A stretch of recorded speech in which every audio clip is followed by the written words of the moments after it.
Breaking news చూస్తున్నాం. Corona మహమ్మారి మరోసారి విజృంభిస్తుంది. భారత్లో పంజా విసురుతోంది. కోవిడ్ కేసులు పెరుగుతున్నాయి. ఇప్పటికే పలు రాష్ట్రాల్లో పాజిటివ్ కేసులు నమోదయ్యాయి. ఇప్పుడు తెలుగు రాష్ట్రాల్లోనూ కరోనా కలకలం రేగింది. ఇప్పటికే ఏపీలో 2 కరోనా కేసులు వెలుగు చూశాయి.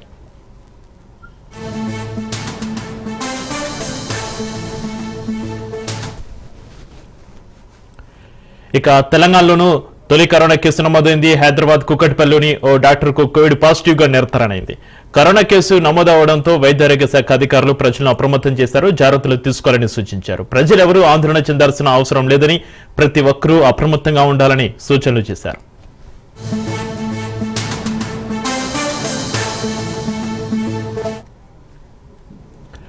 కరోనా కేసులు క్రమంగా పెరుగుతున్న నేపథ్యంలో ప్రజారోగ్యం దృష్ట్యా వైద్యారోగ్య శాఖ అప్రమత్తమైంది. వైరస్ వ్యాప్తిని అరికట్టేందుకు కీలక మార్గదర్శకాలు జారీ చేసింది. ప్రార్థన సమావేశాలు, సామాజిక సమావేశాలు, వేడుకలు, పార్టీలు, ఇతర సామూహిక కార్యక్రమాలను వీలైనంత వరకు వాయిదా వేసుకోవడం మంచిదని సూచించింది.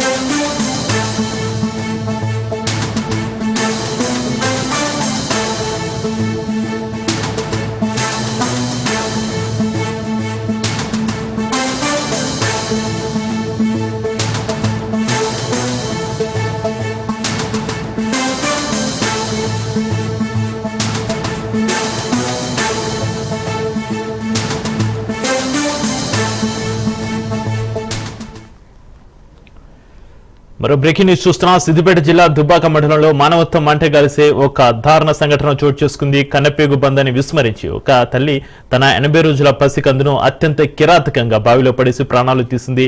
ఈ దుర్ఘటన అప్పనపల్లి గ్రామంలో జరిగింది. పసికందు మృతదేహాన్ని వెలికి తీశారు. తొలుత తన బిడ్డను గుర్తు తెలియని దుండగులు అపహరించారని కట్టుకథలు అల్లిన ఆ తల్లి పోలీసుల విచారణలో అసలు నిజాన్ని అంగీకరించింది. దీంతో పోలీసులు ఆమెను అరెస్టు చేసి రిమాండ్కు తరలించారు. శ్రీమాన్ను కవిత 3 ఏళ్ల క్రితం ప్రేమ వివాహం చేసుకుంది. భర్త శ్రీమాన్ తరచూ వేధింపులకు గురి చేయడంతో అతని నుంచి విడిపోవాలని కవిత నిర్ణయించుకుంది.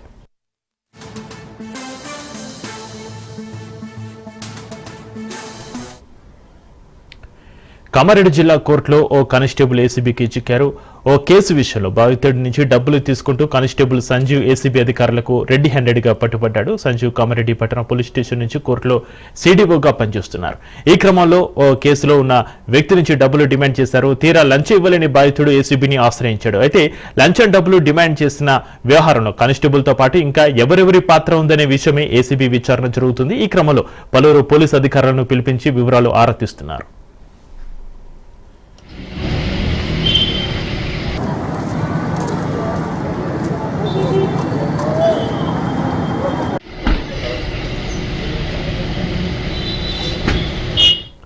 ఎమ్మెల్సీ కవిత లేఖతో బీఆర్ఎస్ లో విభేదాలు బయటపడ్డాయని ప్రభుత్వ విప్ అడ్లూరి లక్ష్మణ్ అన్నారు. కాళేశ్వరం కుంగుబాటుకు కాంగ్రెస్ కారణమని కేటీఆర్ అనడం విడ్డూరంగా ఉందన్నారు.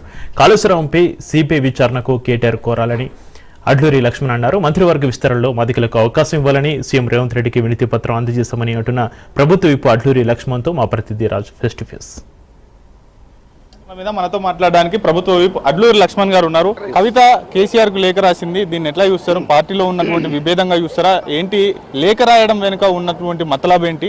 అసలు ఏం జరుగుతుంది బీఆర్ఎస్ పార్టీ? ఇప్పుడు 2014 నుంచి రాష్ట్రంలో టీఆర్ఎస్ బీఆర్ఎస్ పార్టీ అధికారంలో వచ్చినప్పటి నుంచి కూడా వారికి అంతర్గత కుటుంబ తగాదాలు ఉన్నాయి. వాళ్ళకి ఈ రోజు బయటపడ్డారు.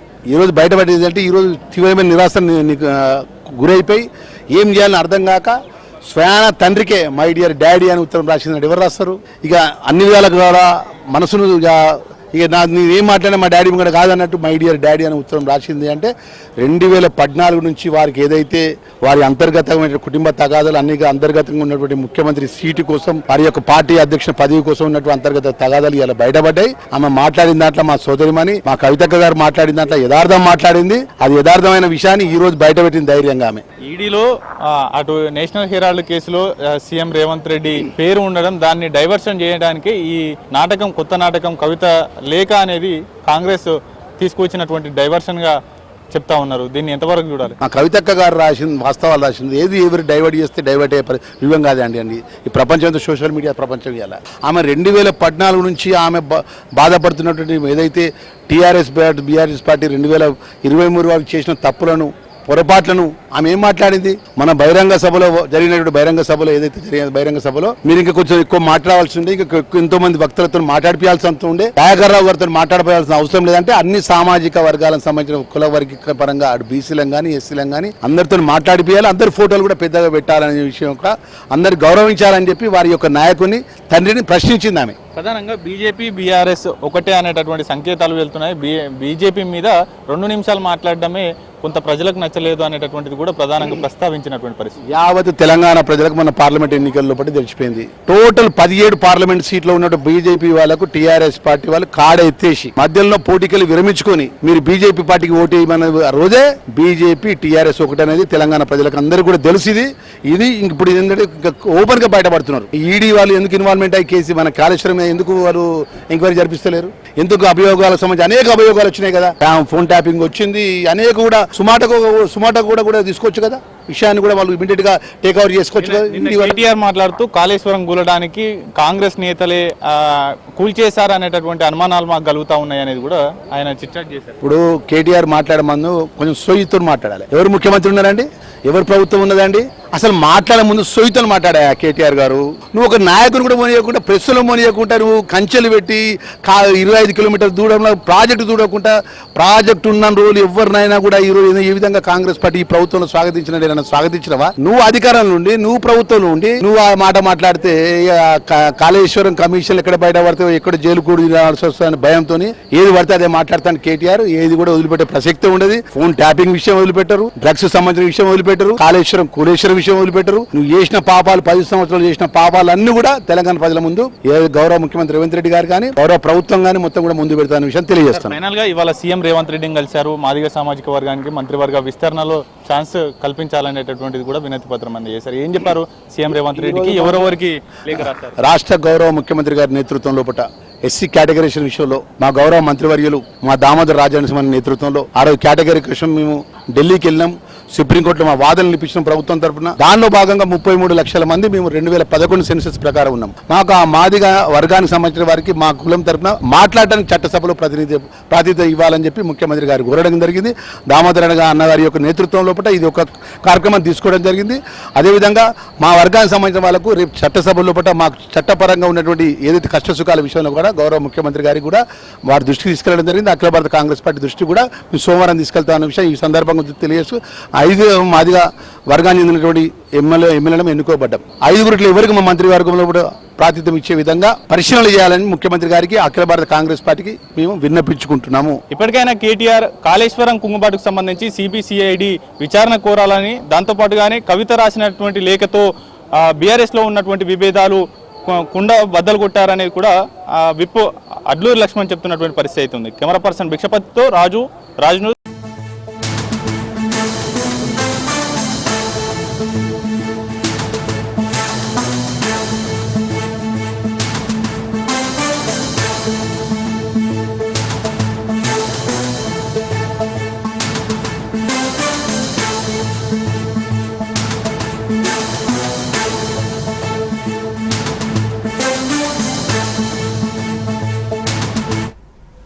బ్రేకింగ్ చూస్తున్నాం. కాసేపట్లో ఎమ్మెల్సీ కవిత హైదరాబాద్ కు చేరుకున్నారు. తన కుమారుడు కన్వకేషన్ నిమిత్తం ఎమ్మెల్సీ కవిత ఈ నెల 16న అమెరికా వెళ్లారు. కవిత కాసేపట్లో శంషాబాద్ ఎయిర్పోర్ట్ కు చేరుకున్నారు. ఈ సందర్భంగా అభిమానులు కార్యకర్తలు పెద్ద ఎత్తున శంషాబాద్ ఎయిర్పోర్ట్ కు చేరుకున్నారు. ఎలకతుర్తి బీఆర్ఎస్ రాష్ట్రోత్సవ బహిరంగ సభ అనంతరం కేసీఆర్ కు ఎమ్మెల్సీ కవిత లేఖ రాశారు. అయితే కవిత రాసిన లేఖపై క్లారిటీ ఇచ్చే అవకాశం ఉన్నట్లుగా తెలుస్తోంది.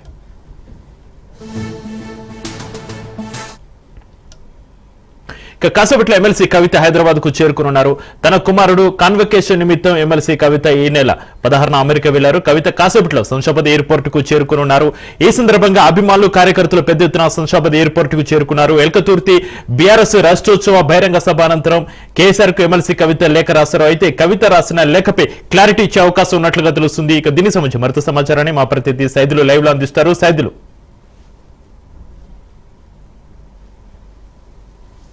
మరి కాసేపట్లో శంషాబాద్ విమానాశ్రయానికి చేరుకున్నారు ఎమ్మెల్సీ కవిత. ఎమ్మెల్సీ కవితకు స్వాగతం చెప్పేందుకు పెద్ద ఎత్తున జాగృతి నాయకులు, బీసీ సంఘాల నాయకులందరూ కూడా శంషాబాద్ విమానాశ్రయానికి చేరుకున్నారు. అయితే ఈ నెల 16వ తారీఖు అమెరికా వెళ్ళినటువంటి కవిత ఈరోజు శంషాబాద్ విమానాశ్రయానికి మరి కాసేపట్లో అంటే 8 గంటల 30 నిమిషాల కంటే మరో 5 నిమిషాల్లోనే రానున్నది. ఆమె 8 గంటల 30 నిమిషాలకు మీడియాతో మాట్లాడే అవకాశం కూడా ఉంది. సో ఇక ఇప్పటికే చూసాం మనము ఎలకతుర్తి బీఆర్ఎస్ రజతోత్సవ బహిరంగ సభ తర్వాత ఆమె ఈ నెల 2వ తారీఖు రోజు అంటే మే 2వ తారీఖు రోజు 2/5/2025 ఆమె ఒక లేఖ రాసింది. ఆ లేఖ నిన్న బహిర్గతమైంది. కేసీఆర్కు, తన తండ్రి కేసీఆర్కు లేఖ రాస్తూ అనేక అంశాలు ప్రస్తావించింది. ప్రస్తుతం అయితే మనం శంషాబాద్ ఎయిర్పోర్ట్లో ఈ యొక్క జాగృతి సంఘాల నాయకులు, బీసీ సంఘాల నాయకులందరూ కూడా కవితకు స్వాగతం చెప్పేందుకు సిద్ధంగా ఉన్నారు. అయితే యొక్క లేఖ ఏదైతే ఉందో అదే ఇప్పుడు చాలా కీలకమైన అంశం. అంటే ఈ యొక్క లేఖకు సంబంధించి బయట మొత్తం పెద్ద ఎత్తున చర్చ జరుగుతుంది కాబట్టి అనేక సలహాలు, సూచనలు కేసీఆర్కి ఇస్తూ లేఖ రాసింది. అంటే సామాజిక తెలంగాణ లక్ష్యంగా పనిచేస్తున్న మన గౌరవ ఎమ్మెల్సీ కల్వకుంట్ల కవితక్క గారికి స్వాగతం, సుస్వాగతం అంటూ ఇక్కడ జాగృతి నాయకులు, బీసీ సంఘాల నాయకులు అందరూ కూడా ప్లకార్డ్స్ పట్టుకుని ఉన్నారు. ఇక నిన్న రాసినటువంటి లేఖలో కేసీఆర్కు కొన్ని సూచనలు చేసింది. అంటే ఎలకతుర్తి బహిరంగ సభలో, రజతోత్సవ బహిరంగ సభలో అనేక అంశాలు డాడీ నువ్వు మాట్లాడతావని చెప్పేసి మేము అనుకున్నాము, కానీ కొన్ని అంశాలు మాట్లాడకపోవడం బాధాకరం అని చెప్పేసి కవిత అందులో పేర్కొంది. అంటే ఏ అంశాలు మాట్లాడలేదంటే బీసీకి సంబంధించినటువంటి అంశం, ముఖ్యంగా బీసీలకు 42% రిజర్వేషన్ అమలుకు సంబంధించినటువంటి అంశం మాట్లాడితే చాలా బాగుండేది. దాని తర్వాత ఎస్సీ వర్గీకరణకు సంబంధించిన అంశం కూడా ఆ రోజు ఎలకతుర్తిలో ఏప్రిల్ 27వ తారీఖు రోజు ప్రజలను ఉద్దేశించి మాట్లాడితే చాలా బాగుండేది. వీటితో పాటుగా మీరు కొందరిని మాత్రమే కలుస్తున్నారు, కొందరిని కలవలేకపోతున్నారు, సో అందరిని కలిస్తే బాగుంటుందని ఆమె సూచన చేసింది. దాని తర్వాత ఇక కొన్ని అంశాలు అంటే ముఖ్యంగా ఇటు లోకల్ నాయకులు ఎవరైతే ఉంటారో, ఇన్ఛార్జీలు ఉంటారో వారు ఇప్పటివరకు కూడా చాలా క్లారిటీగా ఇవ్వట్లేదు. అంటే ఏంటి క్లారిటీ అంటే ఇటు ఎంపీటీసీ, జడ్పీటీసీ, సర్పంచ్ ఎన్నికలకు సంబంధించి నేరుగా టికెట్ ఎవరికి ఇవ్వాలి ఏంటి అనేది క్లారిటీ లేదు. వారు పోటీ చేసేవారు ఎవరైతే ఆసక్తిగా ఉంటారో వారందరూ కొంచెం నిరుత్సాహంగా ఉంటున్నారు. సో ఎంపీటీసీ, జడ్పీటీసీలకు సంబంధించినటువంటి వారు నేరుగా హెడ్ ఆఫీస్ కంటే తెలంగాణ భవన్కి వచ్చి బీఫామ్లు తీసుకుంటారు అని చెప్పి చర్చ జరుగుతుంది. సో దీనిపైన కొంత క్లారిటీ ఉండాలి మనం అని చెప్పేసి రాశారు. అయితే ఆ లేఖ నిజంగా వాస్తవమా కాదా, అది ఫేక్ లెటరా ఏంటి అనేది ఇప్పుడు చర్చ. సో నిన్నైతే మాత్రం కవిత రాసిన లేఖ బహిర్గతమైంది, పెద్ద ఎత్తున చర్చనీయాంశంగా కూడా రాష్ట్ర వ్యాప్తంగా మారింది. కాకపోతే ఇప్పుడు ఆ లేఖ కవితనే రాసిందా లేకపోతే ఇంకెవరైనా రాశారా ఏంటి అనేది మరి కాసేపట్లో మీడియాతో కవిత మాట్లాడనుంది. సో మనకి క్లారిటీ వస్తుంది. కాకపోతే కవితకు స్వాగతం చెప్పేందుకు పెద్ద ఎత్తున జాగృతి మహిళా నేతలందరూ కూడా శంషాబాద్ విమానాశ్రయానికి చేరుకున్నారు. ఒకసారి మనం మాట్లాడే ప్రయత్నం చేద్దాం. ఇక్కడ కొందరు రాష్ట్ర కన్వీనర్ మాధవి ఉన్నారు, మాధవితో ఒకసారి మాట్లాడదాం. చెప్పండి, మరి కాసేపట్లో కవిత గారు వస్తున్నారు, ఏంటండి పెద్ద ఎత్తున వచ్చారు ఎమ్మెల్యేని, మరి స్వాగతం పలికి. ఎందుకంటే నిన్న రాసినటువంటి లెటర్ ఏదైతే ఉందో అది పెద్ద ఎత్తున చర్చనీయాంశంగా మారింది కాబట్టి అందుకు స్వాగతం పలికిందుకు వచ్చారా లేకపోతే ఎప్పుడైనా దేశ పర్యటనకి వెళ్ళినప్పుడు రెట్టింపు స్వాగతం పలికినాం. ఇప్పుడు నైట్ టైం అయింది కాబట్టి మేమే చాలా దూరం నుంచి వచ్చేటువంటి వాళ్ళను వద్దు, రేపటి నుంచి వచ్చి అక్కన కలవచ్చు అని చెప్పినాం. ఇది కొత్త ఏం కాదు, మాకు అక్క వచ్చిందంటే మేము స్వాగతం పలకడానికి మేమందరం ముందుంటాం. మహిళా లోకమంతా అక్క వెంట ఉంటారు. అంటే సామాజిక తెలంగాణ లక్ష్యంగా పనిచేస్తున్నటువంటి అక్కకి స్వాగతం అని చెప్పారు. అంటే 10 ఏళ్ల పాటు బీఆర్ఎస్ పార్టీ అధికారంలో ఉంది కాబట్టి సామాజిక తెలంగాణ సాధించలేదని ఒక ఆరోపణ బయట చర్చ జరుగుతుంది. దీనికి ఏం సమాధానం? మేము కవితకు స్వాగతం పలకడానికి వచ్చినాం, మా జాగృతి నాయకురాలకి స్వాగతం పలకడానికి వచ్చినాం. ఇప్పుడు కొత్తగా సామాజిక తెలంగాణ అన్న అంశమే కాకుండా ఎప్పటికీ అక్క మీద అభిమానం గత కొన్ని సంవత్సరాల నుంచి ఉంటుంది, అది ఎప్పటికీ అలాగే ఉంటుంది. ఎలా యాక్టివ్ కాబోతుంది? జాగృతి కొత్త కమిటీలు ఏర్పడబోతున్నారు, జాగృతి కార్యక్రమాలు ఈసారి ఎలా ముందుకెళ్ళబోతున్నారు? కొత్త కమిటీలు వేసి గతంలో కంటే ఇంకా కొంచెం ఎక్కువ పనిచేయడం కోసం అందరూ సిద్ధంగా, కార్యకర్తలందరూ సిద్ధంగా, ఆతృతగా, సంతోషంగా ఎదురు చూస్తున్నారు. వీళ్ళంతా కూడా చక్రి మహిళా జాగృతి నాయకులు. అంటే మేము సామాజిక తెలంగాణ అంశం కాదు, ఇక్కడ మేము మా అక్కకి స్వాగతం పలికేందుకు వచ్చామని చెప్పేసి కూడా చెప్తున్నారు. ఇక్కడ రైట్ సైడ్ మనం పోదాము. ఇక్కడ లెఫ్ట్ సైడ్ అంతా కూడా జాగృతి మహిళా సంఘం నాయకులు ఉన్నారు. మనం రైట్ సైడ్ ఒకసారి పోదాం. రైట్ సైడ్లో బీసీ సంఘాల నాయకులు ఉన్నారు. బీసీ సంఘాల నాయకులతో ఒకసారి మాట్లాడే ప్రయత్నం చేద్దాం. చాలా మంది బీసీ సంఘాల ఉన్నారు, మాట్లాడదాం. మరి మీరు ఏంటండి, మరి 10 ఏళ్ల పాటు బీఆర్ఎస్ పార్టీ అధికారంలో ఉంది, సామాజిక తెలంగాణ లక్ష్యంగా పనిచేస్తున్న మన గౌరవ ఎమ్మెల్సీ అక్క కవితక్క గారికి స్వాగతం అని చెప్పారు. అంటే ఏంటి ఈ నినాదం? కేసీఆర్ గారి నాయకత్వం ఉన్నప్పుడు బీసీలకు కానీ, దళితులకు కానీ, దళిత బంధు, బీసీ బంధు అన్ని పథకాలు, మైనార్టీ పథకాలు వచ్చినాయి. కాంగ్రెస్ ప్రభుత్వం వచ్చిన తర్వాత రేవంత్ రెడ్డి హయాంలో అన్ని పథకాలు బంద్ అయినాయి. అందు గురించి సామాజిక తెలంగాణ అని బీసీ వర్గాలకు కవితక్క గారు ఉద్యమం చేసి 42% కావాలని పోరాటం చేయడం వల్ల అది అసెంబ్లీలో తీర్మానం చేయడం జరిగింది రేవంత్ రెడ్డి గారు. కేసీఆర్ గారంలో సంబంధ వర్గాలకు అందరికీ న్యాయం జరిగింది. కాంగ్రెస్ ప్రభుత్వం వచ్చిన దరకొచ్చింది. కవితక్క గారు కేసీఆర్ గారు అన్నప్పుడు జరిగిన తెలంగాణ కావాలని కోరుకుంటున్నారు. కొత్త నినాదాలతో ఏమన్నా ముందుకు పోవాలని కేసీఆర్ గారి నాయకత్వంలో కవితక్క గారు పనిచేస్తారు అంతే.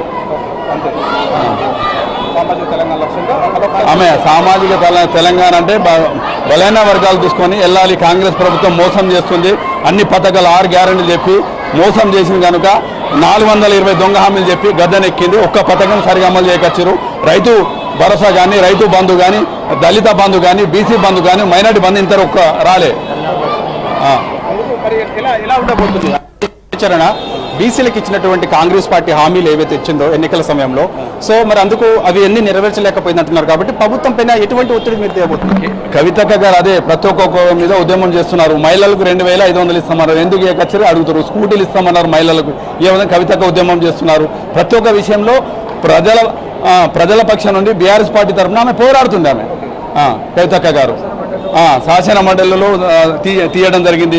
ప్రతి విషయంలో అక్కడెక్కడ పోయినా ప్రతి జిల్లాలలో ప్రతి ఒక్క సామాజిక బీసీ వర్గాలను పెట్టి ఇంత పర్సెంటేజ్ కావాలా, మన జనాభా ఇంత ఉంది, ఇంత రిజర్వేషన్ కావాలని కవితక్కని ప్రవేశపెట్టింది. దానికే కాంగ్రెస్ ప్రభుత్వం అసెంబ్లీలో తీర్మానం చేసి పంపించింది.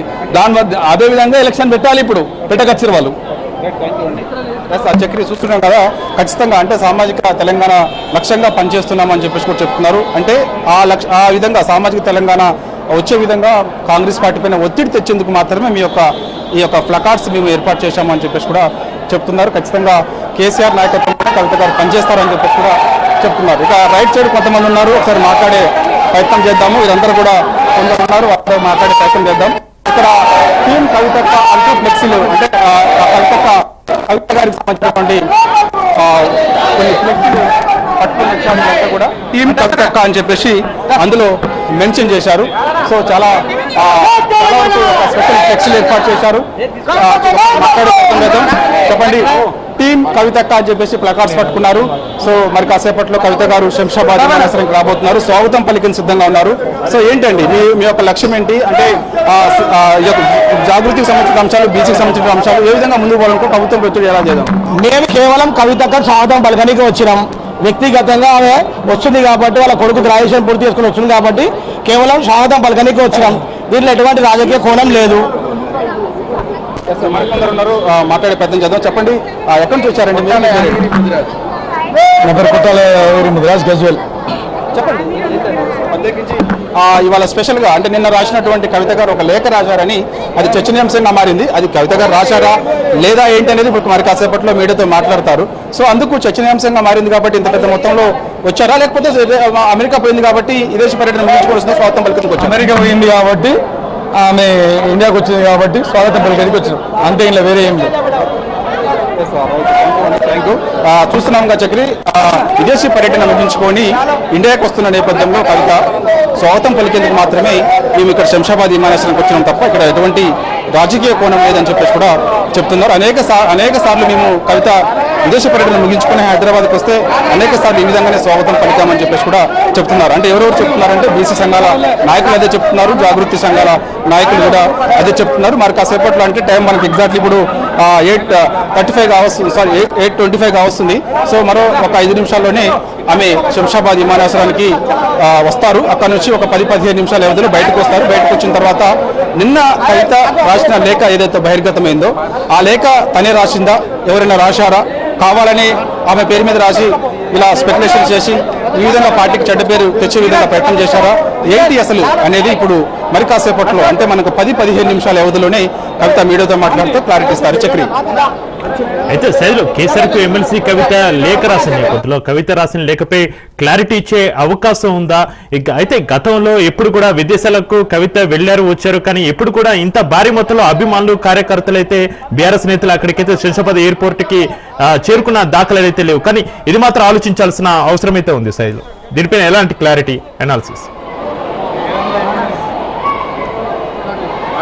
చక్రి, ఖచ్చితంగా అందరూ కూడా ఇదే ఇప్పుడు అందరి మెదల్లో కూడా ఇదే ప్రశ్న తలెత్తుతుంది. అంటే ఏంటి, నిన్న కవిత రాసిన లేఖ బహిర్గతమైన తర్వాత అందరి మెదడులో ఇదే ప్రశ్న తలెత్తుతుంది. అంటే అనేక సార్లు కవిత విదేశీ పర్యటనకి వెళ్ళింది, ఆమె తిరిగి ఇండియాకి వచ్చింది, హైదరాబాద్కి వచ్చినప్పుడు ఇంత పెద్ద మొత్తంలో చేరుకున్న దాఖలాలు అయితే లేవు. అంటే ఎవరు బీసీ సంఘాల నాయకులు కానీ జాగృతి సంఘాల నాయకులు కానీ ఇంత పెద్ద మొత్తంలో చేరుకున్న దాఖలాలు ఎన్నడూ లేవు. కానీ నిన్న రాసినటువంటి లేఖ ఏదైతే ఉందో కవిత పేరు మీద ఒక లేఖ బహిర్గతమైన తర్వాత ఇప్పుడు వీళ్ళందరూ కూడా పెద్ద ఎత్తున స్వాగతం పలికేందుకు ఇక్కడికి వచ్చారు. కాబట్టి సో చూడాలి మరి అంటే ఏంటి, కవిత ఇప్పుడు మీడియాతో మాట్లాడిన తర్వాత క్లారిటీ వస్తుంది. ఆ క్లారిటీ ద్వారా మనకి ఎందుకు వచ్చారు ఏంటి అనేది చూడాలి. ఎందుకంటే లేకపోతే వాస్తవంగా ఇప్పుడు సామాజిక తెలంగాణ లక్ష్యంగా అని చెప్పేసి కూడా అంటున్నారు. కాబట్టి అంటే ఆ విధంగా కాంగ్రెస్ పార్టీ పైన ఒత్తిడి తెచ్చేందుకు మాత్రమే మేము ఇలా చేస్తూనే ఉంటున్నారు. కొంతమంది ఉన్నారు, మాట్లాడే ప్రయత్నం చేద్దాం. మరి ఎక్కడి నుంచి వచ్చారో మనతో మాట్లాడేందుకు మధు ఉన్నారు, మాట్లాడదాం. మీరు చెప్పండి, ఏంటండి అంటే అనేక సార్లు విదేశీ పర్యటన కవిత పోయింది, కానీ ఇంత పెద్ద మొత్తంలో ఎన్నడూ స్వాగతం పలకలేదు. నిన్న ఒక లేఖ బహిర్గతమైంది, అందుకు మీరు స్వాగతం పలికేందుకు ఇంత పెద్ద వచ్చారా? వాస్తవంగా కవితకలో రాజకీయ కోణం అంటూ ఏమీ లేదు. సామాజిక వర్గాల పరంగా బలహీన వర్గాల కోసము చాలా ఏళ్ల నుంచి కొట్లాడుతున్నటువంటి సందర్భంలో రాబోయే కాలంలో కూడా బహుజనవాదానికి మరింత బలంగా ఏ పార్టీ అయినా బీసీలకు 42% రిజర్వేషన్ ఇవ్వాలనే అంశం మీద కవితక పెద్ద ఎత్తున పోరాటాలు చేసింది. దాంట్లో భాగంగానే బీఆర్ఎస్ పార్టీలో కూడా బహుజనవాదం మీద రాబోయే రోజులలో బలహీన వర్గాలకు సంబంధించి కానీ మహిళలకు సంబంధించి కానీ ఎస్సీ ఎస్టీ సామాజిక వర్గాలకు సంబంధించినటువంటి ప్రాధాన్యత పెంచాల్సినటువంటి బాధ్యత ఉందని చెప్పి అక్క మాట్లాడడం జరిగింది.